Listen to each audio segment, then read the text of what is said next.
زندگی میں آسانی اور سہولت دے دیتا ہے، وہ کیا ہے؟ وہ اس وقت پیش آتا ہے جب آپ کے اوپر دنیا کے مصائب آتے ہیں۔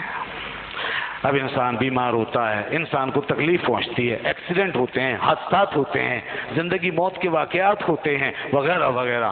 ان مصائب میں، آلام میں، تکلیفوں میں، مشکلوں میں، پریشانیوں میں پھر آدمی ڈٹ جاتا ہے، اور وہاں پھر انسان ان مصائب و آلام کو برداشت کرتا ہے اور صبر کے ساتھ ان کو فیس کرتا ہے۔ تو یہاں زندگی، صبر آپ کی یہاں اس تلخ زندگی کو شیریں بنا دیتا ہے، یا مشکلات کو آسان کر دیتا ہے۔ اگر صبر نہ کریں نا آپ، تو آپ کی زندگی اور مشکل ہو جائے، مصیبت ڈبل ہو جائے، مصیبت ڈبل ہو جاتی ہے بے صبری کے نتیجے میں۔ صبر کر لیتا آدمی تو مصیبت کم ہو جاتی ہے، یہ بھی ایک منزل ہے۔ مولانا روم رحمۃ اللہ نے لکھا کہ ایک پرندہ تھا بولنے والا، ایک طوطا تھا شاید، اس کو پکڑ لیا کسی پکڑنے والے نے، شکاری نے، اور بند کر دیا۔ اب وہ چیخے چلائے، روئے دھوئے، اور تو اپنی آواز نکال رہا ہے نا، اور ہم یہی سن رہے ہیں کہ وہ خوب چہک رہا ہے، خوب چہک رہا ہے، ہمیں مزہ آ رہا ہوتا ہے۔ اب وہ تو بند ہے تو وہ پتہ نہیں کیا کیا کہہ رہا ہے چیخ چیخ کے، مگر اس کی آواز کون سمجھے، وہ چیخ رہا ہے۔ اچھا، وہ گھر والے بڑے خوش ہو رہے ہیں۔ قریب سے ایک دفعہ ایک پرندہ اور گزرا، اور اس نے آ کر، اس نے اوپر سے سنا یہ چیخو پکار مچا رکھی، اس نے رو رہا ہے، پریشان ہو رہا ہے اور مصیبت میں پھنسا ہوا ہے، چلو اس کی مدد کروں۔ وہ پرندہ نیچے آیا اور اس کے پنجرے میں بیٹھا، اور اس نے اس کو کچھ کہا، دونوں نے کچھ سرگوشی کی، اس کے بعد یہ یہاں سے چلا گیا۔ اب وہ جو پنجرے میں بند تھا وہ خاموش ہو گیا، اس نے بولنا چھوڑ دیا، اس نے چیخنا چلانا چھوڑ دیا، خاموش ہو گیا۔ جب گھر والوں نے یہ دیکھا کہ یہ تو اب بولتا ہی نہیں ہے، خاموش ہو گیا، تو بولتا تھا تو اچھا رہتا تھا، رونق ہوتی تھی، مزہ آتا تھا، اچھا لگتا تھا، اب یہ خاموش ہے تو سناٹا ہو گیا، اب اس کا کیا کریں؟ چلو چھوڑ دو اس کو، آزاد کر دو، آزاد کر دی، پنجرا کھول دیا، آزاد کر دیا۔ وہ جیسے اوپر جا کے بیٹھا، تھوڑا سا اوپر جا کے درخت پہ، تو پھر چیخنے لگا، پھر بولنے لگا، کہنے لگے یہ کیا ماجرا ہے، یہاں تو بالکل خاموش ہو گیا تھا، ابھی جیسے اوپر گیا پھر بول رہا ہے۔ تو اس سے پوچھا، بھائی طوطے بھی ہاں، یہ بتاؤ کہ تم نے پنجرے میں بولنا کیوں چھوڑ دیا تھا؟ وہ جو آیا تھا تمہارا بھائی، اس نے تم سے کیا کہا تھا؟ اس کے بعد تم خاموش ہو گئے، اب تم اوپر جا کے کیا چہکنے لگے ہو، یہ کیا ماجرا ہے؟ کہنے لگا بات یہ ہے کہ جب تم نے مجھے پکڑا اور پکڑ کے بند کیا تو مجھے رونا آتا تھا، مجھے اپنا گھر بار یاد آتا تھا، مجھے آزادی یاد آتی، تو میں روتا تھا، ہائے ہائے کرتا، اور تم سمجھتے تھے کہ میں تمہارا دل بہلا رہا ہوں۔ تو وہ جو میرا بھائی اوپر سے گیا، اس نے مجھے یہ بتایا کہ نادان بے وقوف، یہ جو تو ہائے ہائے کر رہا ہے، اسی ہائے ہائے نے تجھے پھنسا رکھا ہے۔ خاموش ہو جا، صبر کر، چپ ہو جا، پھر دیکھ نجات مل جائے گی تجھے۔ تو بس میں نے اس کی بات پہ عمل کیا تو واقعی ایسے ہی ہوا، میں خاموش ہو گیا، تم لوگوں نے مجھے آزاد کر دیا۔ یہ حقیقت، یہ ہے، دیکھیے وہ ہے تو بات ایک تمثیل کی، مثال کی، مگر حقیقت ہے، یہ انسان کا معاملہ ہے۔ جتنا انسان ہائے ہائے کرتا ہے اتنا ہی پھر وہ اللہ کی رحمت سے دور ہو جاتا ہے۔ اللہ نے فرمایا ان اللہ مع الصابرین، میں صبر کرنے والوں کے ساتھ ہوں۔ اور جب اللہ کی رحمت سے کوئی دور ہو جاتا ہے تو مصیبت بڑھتی ہے، کم نہیں ہوتی، مصیبت میں اضافہ ہوتا ہے، لوگوں میں بدنامی ہوتی ہے، صبر کا ثواب جاتا ہے، بہت کچھ کھو دیتا ہے، لیکن حیا کرنے سے مصیبت نہیں جاتی ہے، وہ تکلیف جاتی نہیں ہے۔ تو اس لیے یاد رکھیں، صبر میں ہی بس زندگی ہے، صبر میں ہی کشائش ہے، صبر میں ہی جو ہے وہ کشادگی ہے، صبر میں ہے۔ تو اس لیے صبر اس مرحلے میں آپ کو زندگی کی آسانیاں فراہم کرتا ہے، آسانیاں۔ یہ تو ہو گیا اب عام سطح کا معیار نا، کہ عام آدمی اس پر عمل کر لیتا ہے، مثالیں ہم ملتی ہیں۔ ایک اور لیول ہے صبر کا جناب، جو اس سے بھی آگے کا ہے جناب، وہ لیول یہ ہے کہ پھر مصیبتیں، تکلیفیں، پریشانیاں صرف کم ہی نہیں ہوتی، اگر وہاں آدمی صبر کرے تو وہاں یہ مصائب، یہ مصیبتیں، یہ تکلیفیں انسان کے لیے ترقی کا زینہ بن جاتی ہیں، لذتوں میں تبدیل ہو جاتی ہیں۔ مصیبت بجائے خود لذت ہو جاتی ہے، کڑواہٹ خود بجائے خود میٹھی ہو جاتی ہے، اور تلخ بجائے خود شیریں ہو جاتا ہے۔ ایک مقام وہ بھی ہے کہ پھر مصائب جب آتے ہیں تو انسان ایسا خوش ہوتا ہے جیسا کہ دنیا دار لوگ، ہم جیسے لوگ نعمتیں اور راحتیں پا کے خوش ہوتے ہیں، ایسے خوش ہوتے ہیں لوگ۔ ہم تو بیماری ہے بال صبر کر رہے ہیں اور اس کی وجہ سے کچھ چلیے ہمیں راحت سکون ملا، مگر ایسے بھی لوگ ہیں کہ بیماری کیا آئی وہ تو خوشی سے جھوم رہے ہیں، تکلیف کیا ہوئی کہ وہ تو خوشی سے مست ہو گئے، اور جب تک تکلیف نہیں آئی، بیماری نہیں آئی، پریشانی نہیں آئی تو پریشان پھر رہے ہیں کہ یا اللہ کیا تو نے مجھے بھلا دیا ہے، اے مالک تو نے مجھے کیا بھلا دیا، دور کر دیا کہ میں یہ آسانیاں دیکھ رہا ہوں، راحتیں دیکھ رہا ہوں، اور وہ جو تیری طرف سے آزمائشیں آتی ہیں وہ نہیں آ رہی۔ ایسے ایسے لوگ، یہ صبر کا وہ مقام ہے کہ جہاں آدمی اگر پہنچ جائے تو وہ خواجہ شبلی اور خواجہ جنید بغدادی بن جاتا ہے، اس مقام پہ وہ یہ ان سے پوچھئے۔ پھر حضرت خواجہ شبلی کیا فرماتے تھے؟ اے مالک و مولا، میں تو ساری دنیا تجھ سے محبت اس لیے کرتی ہے کہ تو انہیں راحت دیتا ہے، نعمت دیتا ہے، اور میں تجھ سے محبت اس لیے کرتا ہوں کہ تو مجھے تکلیف میں رکھتا ہے۔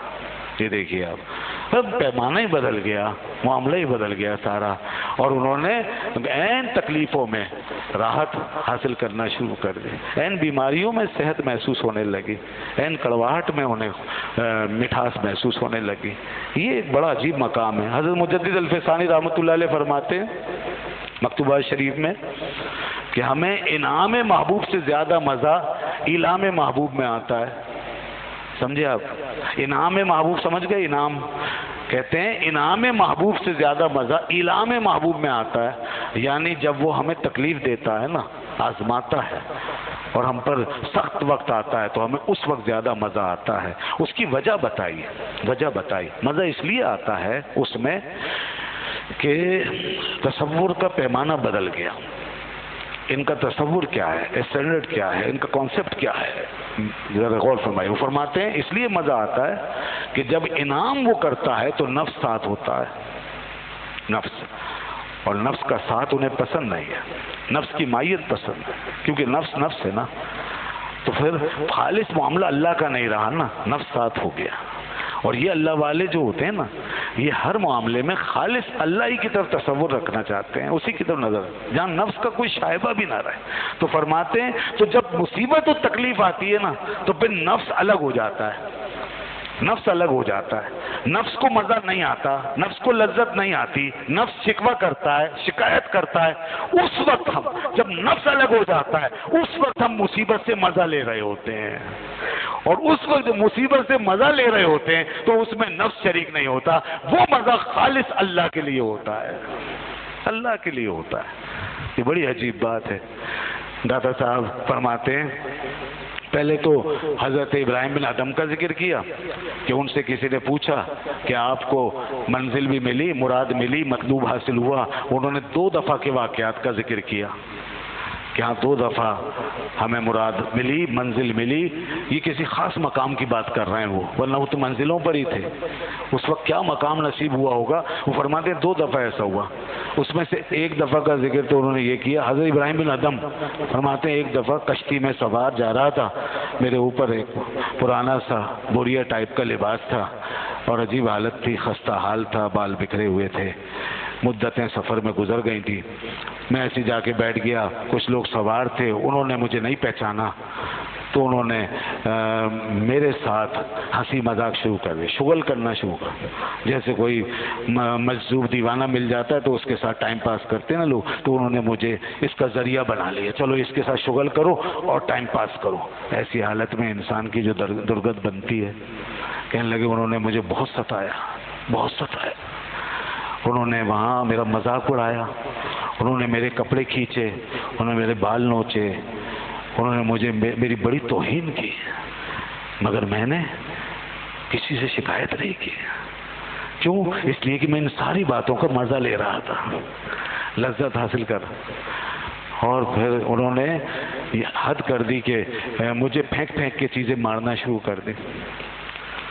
بس اس کیفیت سے وہ گزر گیا نا جب، اور اس کا مزہ لیتا رہا لیتا رہا لیتا رہا، تو یہی میری منزل مجھے مل گئی۔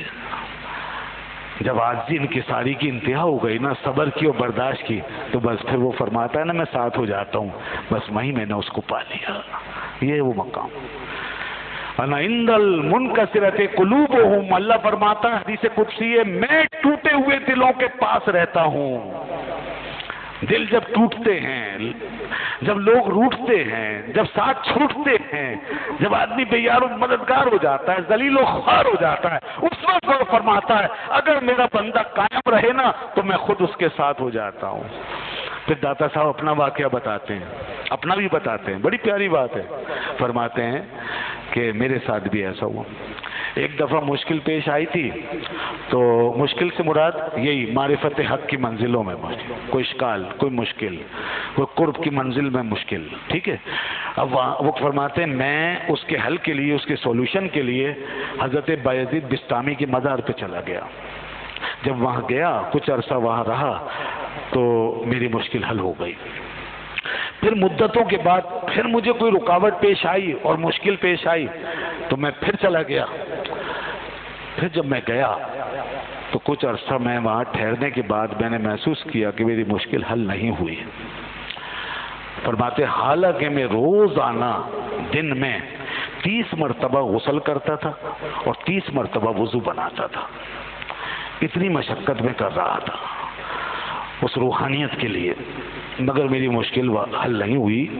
شاید قدرت کو کچھ اور منظور تھا. پہلے حل ہو گئی مگر اب شاید کچھ اور مطلوب تھا. خیر میں نے تہیہ کیا کہ میں یہاں سے خراسان چلا جاؤں. تو میں وہاں گیا تو راستے میں نے ایک جگہ پڑاؤ کیا تھا. خراسان کے لیے نکلا تھا کہ راستے میں ایک جگہ ایک خانقاہ میں پڑاؤ کیا، اور میرے لیے وہاں پڑاؤ کرنا ضروری ہو گیا تھا. سفر کرتے کرتے میں مجبور ہو گیا تھا کہ میں یہاں پڑاؤ. جب میں اس خانقاہ میں پہنچا تو وہاں کچھ درویش فقیر ٹائپ کے لوگ بیٹھے ہوئے تھے. جب میں ان کے پاس سے گزرا اور وقت قریب جا کے بیٹھا، انہوں نے میرے آنے کا کوئی نوٹس نہیں لیا، کوئی توجہ نہیں. انہوں نے مجھے بالکل حقیر سمجھا، انہوں نے مجھے بالکل توجہ کے لائق ہی نہیں سمجھا. میری طرف نگاہ اٹھا کے بھی نہیں دیکھا کہ میں مہمان تھا، مگر انہوں نے مجھے کوئی التفات نہیں کی. میں جا کے بیٹھ گیا. میں نے دیکھا کہ وہ اپنی بے نیازی پہ قائم رہے. اب نہ کوئی آسرا، نہ سہارا، نہ کھانے پینے کا کوئی سلسلہ. کون یہی لوگ ہیں، یہ کریں گے، توجہ دیں گے تو کچھ ہوگا، ورنہ بے نیازی سے آپ بھی بیٹھے رہے. بالآخر انہوں نے فرمایا میری تحقیر شروع کر دی، میری تذلیل شروع کر دی. کھانا پینا پلانا تو دور کی بات، میری تحقیر اور تذلیل شروع کر دی. اور انہوں نے مجھ پر ہوٹنگ کی، میرے خلاف باتیں کی، مجھ پہ ہنسے، مذاق اڑایا. میرے جسم پہ جو لباس تھا، فرماتے ہیں وہ گدڑی تھی جو سفر میں سخت ہو گئی تھی، سخت ہو گئی تھی. گدڑی موٹی سی میں پہن رکھی تھی اور وہ بھی سخت ہو چکی تھی. میں وہ پہنے ایک کونے میں بیٹھا ہوا ہوں، وہ میری ہنسی اڑا رہے ہیں، میرا مذاق اڑا رہے ہیں. میں فرماتے ہیں میں اس سے لذت لے رہا ہوں، اس سے انس لے رہا ہوں. میرا مذاق اڑ رہا ہے، میں اس سے ایک انس حاصل کر رہا ہوں. ہونے دو، ہوتا رہا. دیکھیے صبر، یہ بھی صبر ہے. دیکھیے آپ، ہم مشکلات پہ صبر نہیں کر پاتے، یعنی اپنے آپ کو سنبھال نہیں پاتے ہیں. وہ انس لے رہے ہیں، مشکلات سے انس حاصل کر رہے ہیں. تو غور فرمائیے یہ مرحلہ کتنا اعلیٰ ہے. اب وہ اس سے لذت حاصل کر کہنے لگے. پھر انہوں نے خربوزے کھائے، جو چھلکے تھے نا اٹھا کے مجھے پھینک کے مارے، نشانہ بنا کے مجھے مارا. میرے لگ رہے ہیں. میں اور لذت پانے لگا اور مزہ آنے لگا. مجھے خوب ذلت برداشت کر رہا ہوں. اس کی راستے میں نکلے ہوئے نا، اس کی راہ میں ذلت. یہ دنیا کی ذلت نہیں ہے، یہ اس کے راستے کی ذلت ہے. دنیا کی ذلت ہم اٹھاتے ہیں تو دنیا کی منزلیں پا لیتے ہیں نا. کوئی بہت زیادہ ذلیل ہو کے کسی کے پاس پڑا رہتا ہے تو بلا کر اس کا کام بن ہی جاتا ہے. تو وہ مولا کے دروازے میں پڑے ہوئے ان کا کام نہیں بنے گا، اس کی رضا کے لیے پڑے ہوئے ان کا کام نہیں بنے گا. توجہ اس کی طرف ہے، اسی کی طرف جانا ہے. چنانچہ کہتے ہیں یہ حال ہو گیا. پھر انہوں نے مجھ پہ رحم کھایا. یہ بھوکا پیاسا یہ درویش پڑا ہوا ہے بیچارہ، اس کا کچھ بھی نہیں ہے، تو چلو اس کو روٹی دے دو. کہنے لگے ایک روٹی کا ٹکڑا انہوں نے میری طرف پھینکا، یہ کھاؤ. میں نے اس کو ہاتھ میں لے کے دیکھا تو پھپھوندی لگی ہوئی تھی، سوکھی روٹی اس پہ پھپھوندی لگی ہوئی تھی. کیا کھاتا، یہ بھی برداشت کر کے. اور پھر اس کے بعد انہوں نے اپنا کھانا جب کھولا تو اس کی خوشبو سے میرا ماشام جاں معطر ہو گیا.